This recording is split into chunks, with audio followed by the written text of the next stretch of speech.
Good afternoon, guys. Today I am going to be talking about the substitution method.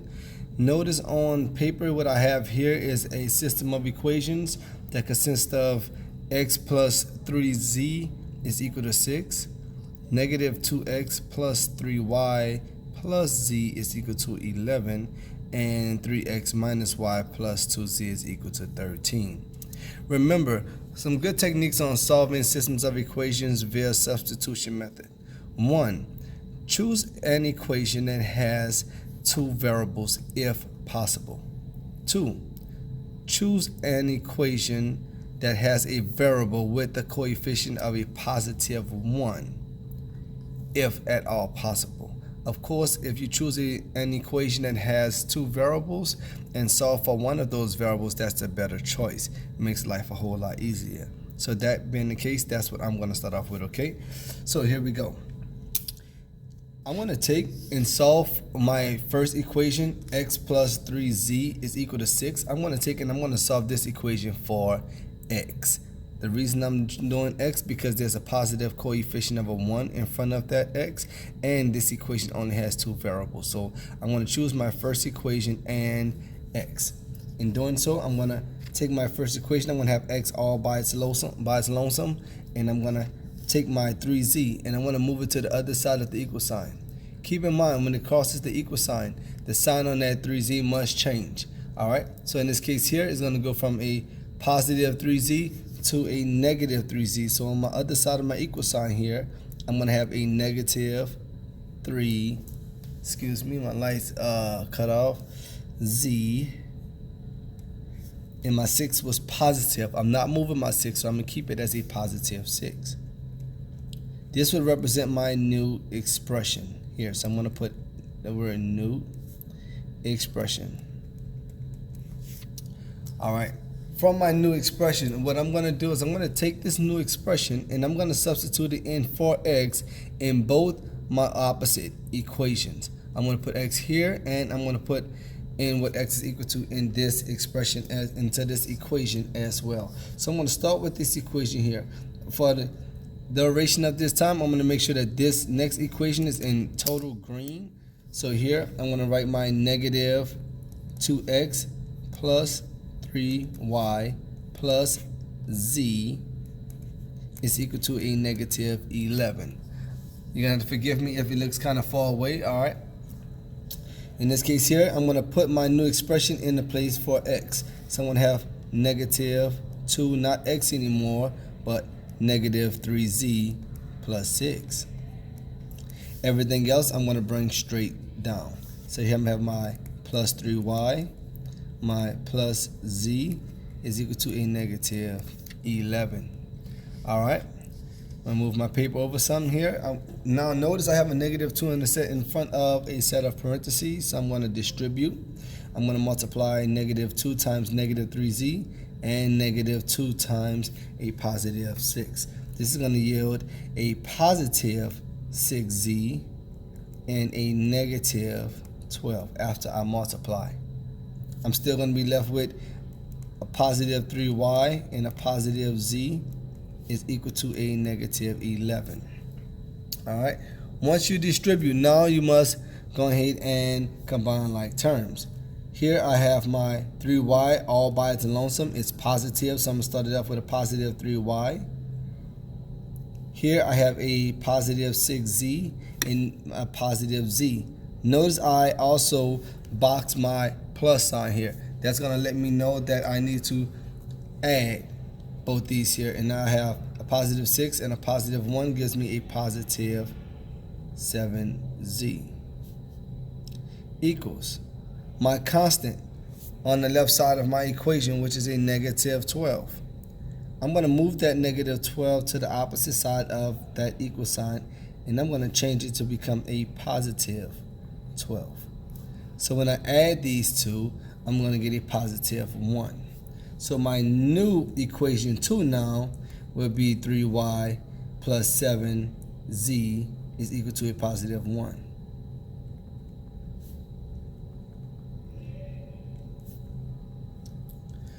In blue, I'm going to do my equation number 3. So my equation number 3 here, I'm going to slide this form back over some, is 3x minus y plus 2z is equal to 13. I'm going to rewrite this equation here. 3x minus y plus 2z is equal to 13. And I'm going to take that same expression that I saw for earlier for x, and I'm going to substitute it in place here for x in my equation. So I'm going to have 3, but not x anymore, but negative 3z plus 6, which is my expression here. I'm still going to be left with my minus y plus 2z is equal to 13. Just put a little line here to separate my work. From here, I'm going to go ahead and multiply using the distributive property. I'm going to multiply 3 times negative 3z and 3 times a positive 6.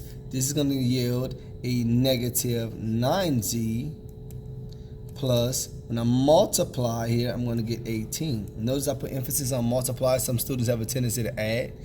Multiply 3 times 6 and get a positive 18. Everything else I'm going to bring straight down. My negative y, my positive 2z, and my 13. I'm going to bring that straight down. Once I multiply, I want you to also notice that parentheses go away. And now my next step here, I'm going to combine like terms. And I'm going to write this in standard form. So make sure that the y comes first. Here I have a negative y. So I'm going to write negative y first. Here I have a positive 2z. Again, I box a positive.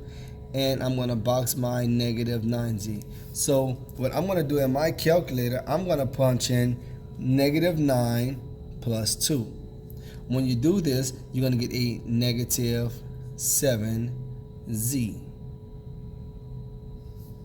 And it's equal to, I'm going to take my positive 18, my constant, and I'm going to move my constant to the other side of the equal sign, and I'm going to change its sign.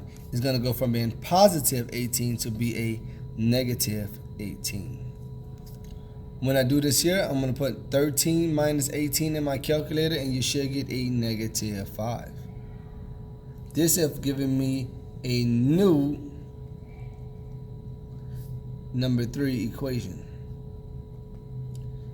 I'm getting number 3 because this is my third equation. This was a new number 2 because it was my second equation. My first equation, I chose to solve for a variable. All right. Now that you have 2 new equations, a lot of students say, well, Mr. Holmes, what do I do when I get here? I'm stuck. What do I do next? Well, you repeat the process all over again. Only difference is now you're going to take one of your new equations and you're going to solve it for a variable. The equation that you don't solve for a variable is the equation that will be substituted in for a variable. Here's what I mean. I'm going to take my equation number 2. My new equation number 3, not 2. My new equation number 3. And I'm going to solve this equation for y. I'm choosing y because it has a 1 in front of it. Even though it's not positive, it still has a 1 in front of it though. 1 may be negative, but it's easy to divide by a negative number. So I'm going to rewrite this equation here as negative y minus 7z is equal to a negative 5. And I'm going to solve this equation for y. So we have negative y is equal to, I'm going to move this 7z over and change the signs. Here is a negative 7z.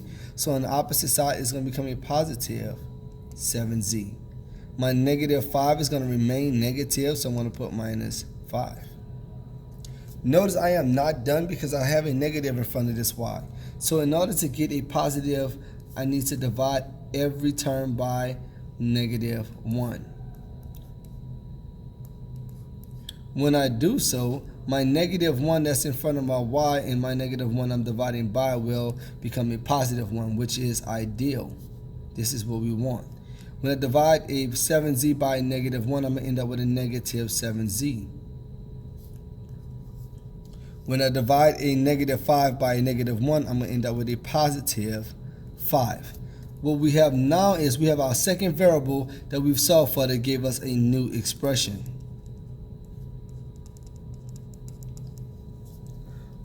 Sometimes students get stuck here and say, okay, Mr. Holmes, what do I do next? Well, since we had two new equations, you took one of the new equations and solved it for a variable and got a new expression. So in your other new equation is when you substitute back in. What I mean is I'm going to take my expression here, negative 7z plus 5, and I'm going to put that into my new equation for y. Since we have y equals, we know what y is equal to. It's equal to negative 7z plus 5. So I'm going to take my 3y plus 7z is equal to 1, and I'm going to substitute this in.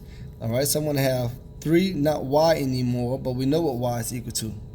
Negative 7z plus 5. So here I'm going to put negative 7z plus 5. I still have my positive 7z here, so I'm going to put my plus 7z is equal to 1. That I'll bring down. Once you substitute in, everything else is still the same. We're going to go ahead and multiply. I'm going to multiply 3 times negative 7 and 3 times a positive 5. This will yield me a negative 21z plus 15. Everything else I'm going to bring straight down.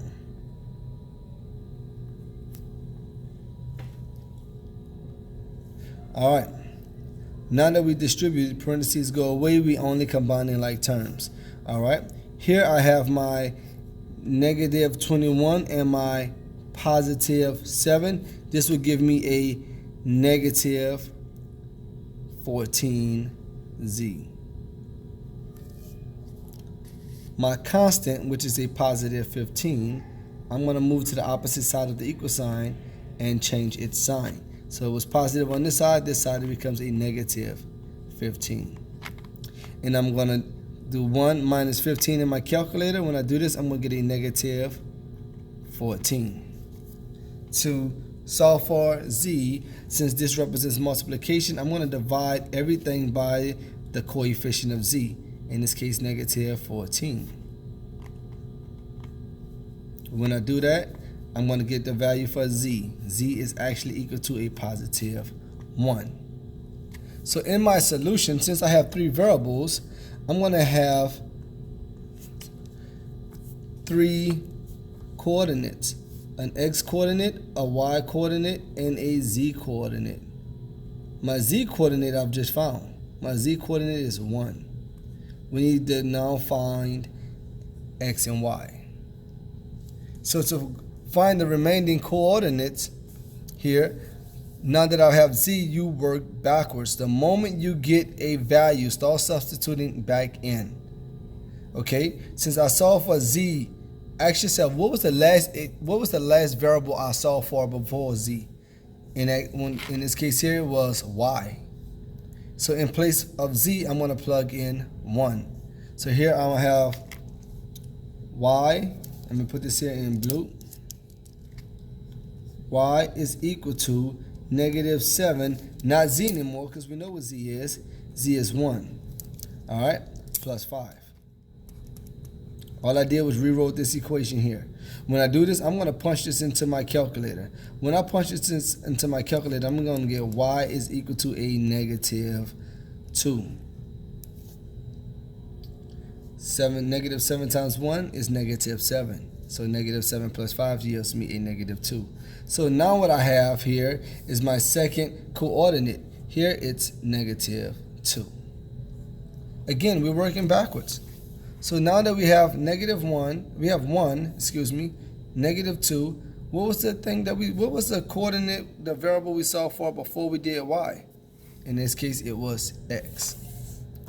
Excuse me again, my lights went on here and timed out on me. So x was equal to negative 3z plus 6. But now we know that x is actually equal to a negative 3, not z anymore, because we found z. Z is 1. So here we plug in 1 plus 6. All I did was rewrote this here. Negative 3 times 1 plus 6. You do this correctly, you're going to get a positive 3 as a solution. So there you have it, guys.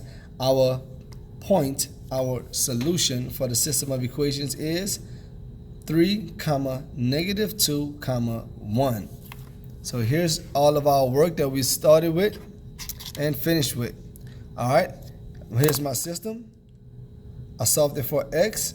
After I solved it for x, I substituted it into my second equation, and I got a new second equation. I also did the same in my third equation, got a new third equation.